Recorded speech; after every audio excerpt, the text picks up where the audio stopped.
चलिए एक बार फिर से स्वागत है आप सभी का विशाल एजुकेशनल पॉइंट पे। और आज हम लोग बात करेंगे ग्रामर का, हिंदी व्याकरण का जो सबसे आरंभिक टॉपिक होता है, जो सबसे शुरू का टॉपिक होता है, वो होता है भाषा। क्या होता है? भाषा। तो आज हम लोग भाषा के बारे में पढ़ने वाले हैं। किसके बारे में पढ़ने वाले हैं? भाषा के बारे में। तो आप लोग कॉपी और कलम को निकाल के तैयार हो जाइए और हम लोग शुरू करने वाले हैं भाषा के बारे में। तो भाषा को अंग्रेजी में हम लोग बोलते हैं लैंग्वेज। क्या बोलते हैं? लैंग्वेज।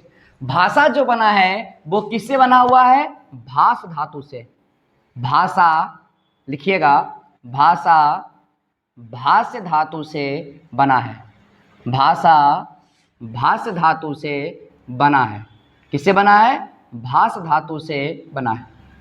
यानी भाषा जो बना है वो किससे बना हुआ है? भाष धातु से बना हुआ है। अब कहिएगा कि धातु क्या है सर?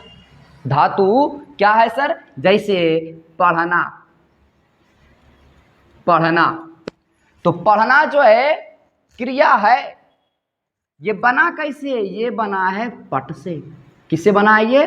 पढ़ से। लिखना यानी क्रिया का वह छोटा रूप, क्रिया का वह छोटा रूप जो होता है वह क्या कहलाता है? वो धातु कहलाता है। यानी धातु यानी भाषा जो है वो किससे बना है? तो वह बना है भाष्य धातु से बना है। आखिर भाष्य का अर्थ क्या होता है? तो भाष्य का अर्थ कथन या बोलना होता है। कथन या बोलना होता है।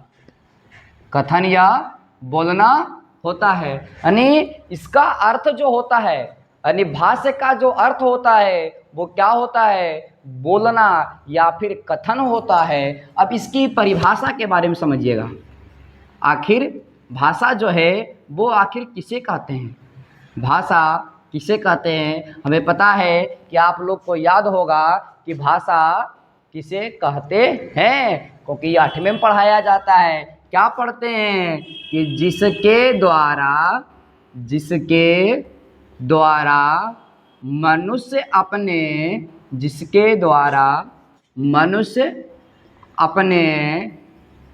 मन के भावों को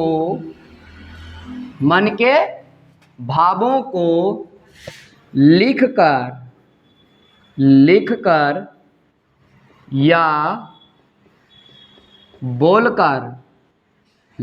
या बोलकर दूसरे पर प्रकट करते हैं, उसे भाषा कहते हैं। उसे भाषा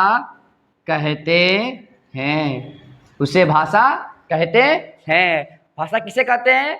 तो जिसके द्वारा मनुष्य अपने मन के भावों को लिखकर या बोलकर किसी दूसरे के पास प्रकट करते हैं, उसे भाषा कहते हैं। अर्थात तो सर ये बताइए कि ये भाव क्या हुआ? भाव जो है वो भाव का अर्थ क्या होता है? भाव का अर्थ होता है, संस्कृत में एक श्लोक है, कहा जाता है भावेन लभते देवता भावेन देव दर्शनम। अर्थात कि भाव से ही देवता का दर्शन होता है। यानी भाव, जैसा भाव रखिएगा वैसा भाव, मन का जो भाव होता है वो निकलता है। तो जैसे भाव का मतलब अंदर का जो बोली से, मान लीजिए हमें भूख लगा है तो अंदर से भाव निकलेगा कि नहीं हमें भूख लगा है। तो हमें जब भूख लगा है तो किसी के पास जाकर बोलेंगे कि हमको भूख लगा है, तो वही क्या कहलाएगी? आपकी भाषा। यानी जिसके द्वारा मनुष्य अपने मन के भावों को लिखकर या बोलकर दूसरे पर प्रकट करते हैं, उसे भाषा कहते हैं। समझ में आ गया? अगला लिखिएगा भाषा के प्रकार,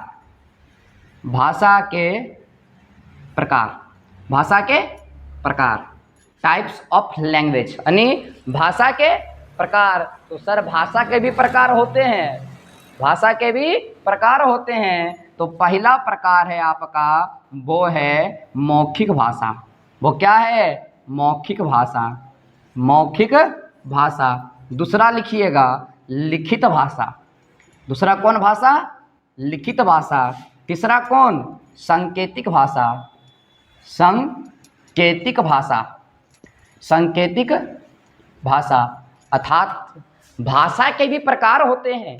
भाषा के तो बहुत सारे प्रकार होते हैं, लेकिन मुख्य रूप से हम लोग को 3 प्रकार ही पढ़ना है। पहला पढ़ना है मौखिक भाषा, दूसरा पढ़ना है लिखित भाषा, तीसरा पढ़ना है सांकेतिक भाषा।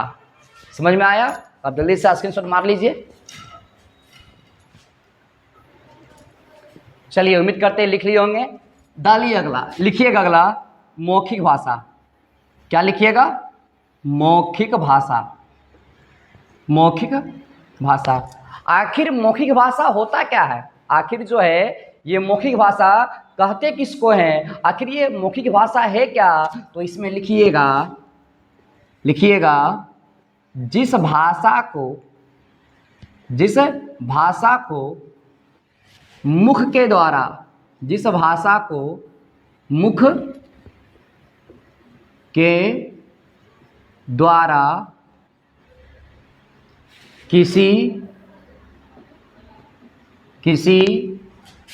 जिस भाषा को मुख के द्वारा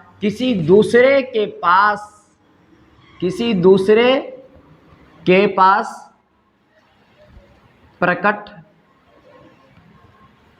या संप्रेषित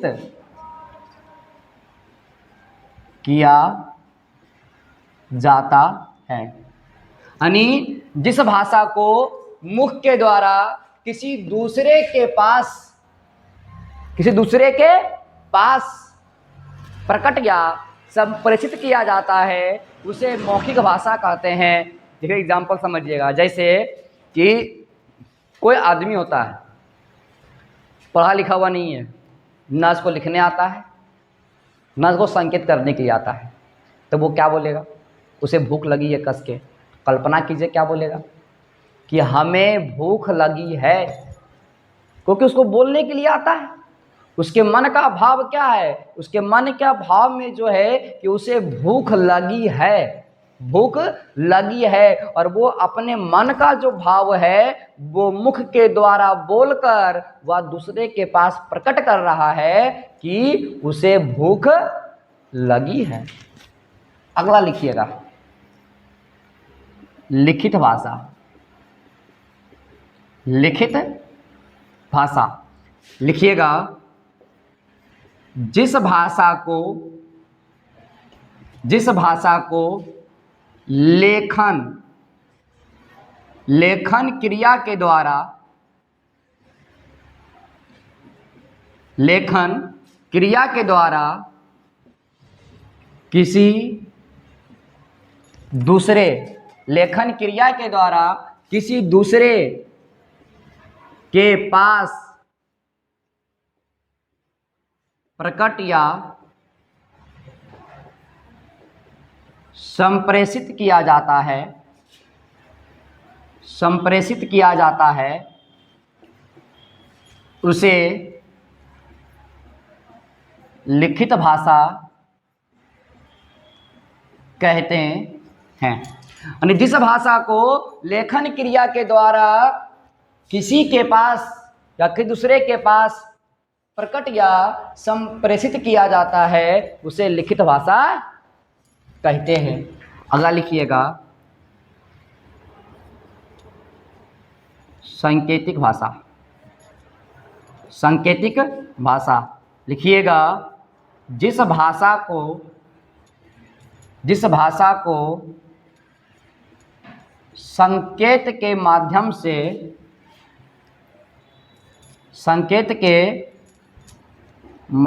से किसी दूसरे के पास, जिस भाषा को संकेत के माध्यम से किसी दूसरे के पास प्रकट या संप्रेषित किया जाता है, संप्रेषित किया जाता है उसे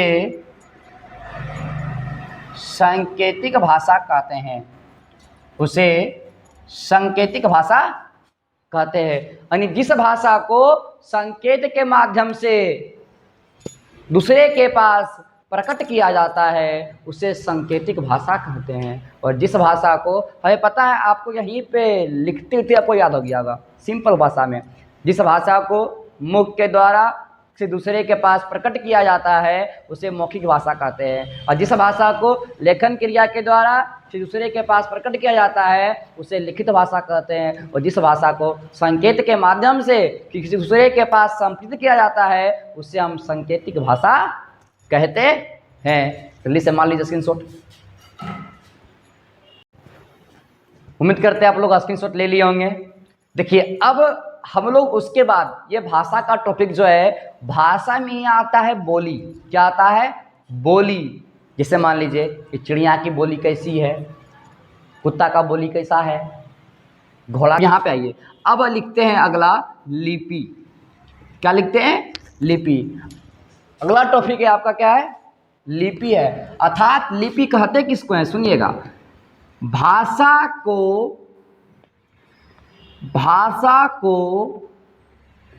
लिखने के ढंग को, भाषा को लिखने के ढंग को, भाषा को लिखने के ढंग को लिपि कहते हैं। यानी भाषा को लिखने के ढंग को लिपि कहते हैं। जैसे लिखिएगा, जैसे हिंदी और संस्कृत, जैसे हिंदी और संस्कृत, हिंदी और संस्कृत को देवनागरी लिपि में लिखा जाता है। देवनागरी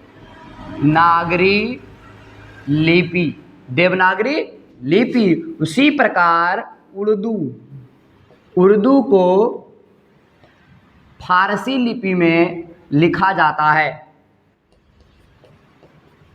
अंग्रेजी को रोमन लिपि में लिखा जाता है।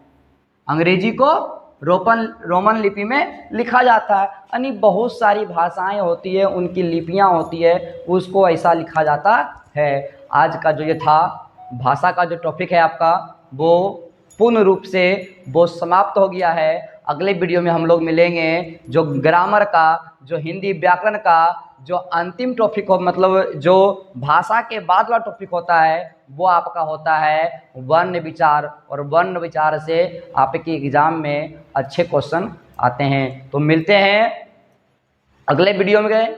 तब तक के लिए सभी को जय हिंद, जय भारत।